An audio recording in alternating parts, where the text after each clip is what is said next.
పవన్ కళ్యాణ్ గారి నుంచి వస్తుందా లక్షణం, లేదంటే నాదెండ్ల మనోహర్ గారు ఇప్పుడు మాట్లాడడం ఆయన చూసా, లేదంటే ఈయన వ్యక్తిగతం ఇది? పెద్ద ఆయనకి ఆ లక్షణం ఉండకపోతే ఎట్టుంటది? అదే ఈయన ఫాలో చేస్తాడు.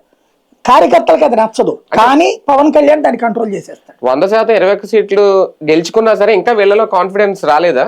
అదే కదా ఫస్ట్ ఫ్రమ్ ద బిగినింగ్ వచ్చిన సమస్య ఏంటంటే వీళ్ళల్లో అత్యధికులు తెలుగుదేశం వాళ్ళు ఉన్నారు కాబట్టి గెలిచారని వాళ్ళు చెప్తున్నారు, వీళ్ళు అవును కావాలనుకుంటున్నారు.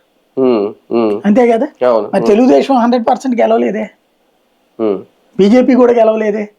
100% నిన్ను గెలిచారని, నీ మూలంగా గెలిచారని ఎందుకు అంటే ఇవాళ అయితే రాకపోవచ్చు ఆ రిజల్ట్, నో డౌట్.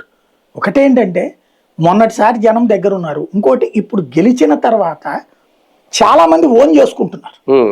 ఓన్ చేసుకున్నప్పుడు నీ సంఖ్య పెరిగింది. నీకు ఇప్పటిదాకా డబ్బులు లేనోళ్ళతో పాటు డబ్బులు ఉన్నోళ్ళు కూడా వచ్చారు నీ దగ్గరికి. ఇంకా నువ్వేం ఆలోచిస్తున్నావు అంటే తెలుగుదేశం దళితులిచ్చి ఇస్తే తీసుకోవాలనుకుంటున్నావు నువ్వు. దీనికి మళ్ళీ నిన్న నాదెండ్ల మనోహర్ గారు ఏది ఇప్పుడు ఈ బుల్సెట్ స్టేట్మెంట్ తర్వాత అర్జెంటుగా రూట్ మార్చేశారు. ఎంతమంది ఇచ్చినట్టు ఇస్తామంటే కుదరదు ఇప్పుడు అన్నది. అసలు ఎంతకు ముందు ఇచ్చినటువంటిది పర్సంటేజ్ ఎంత చెప్పండి? 21 ఇచ్చారు.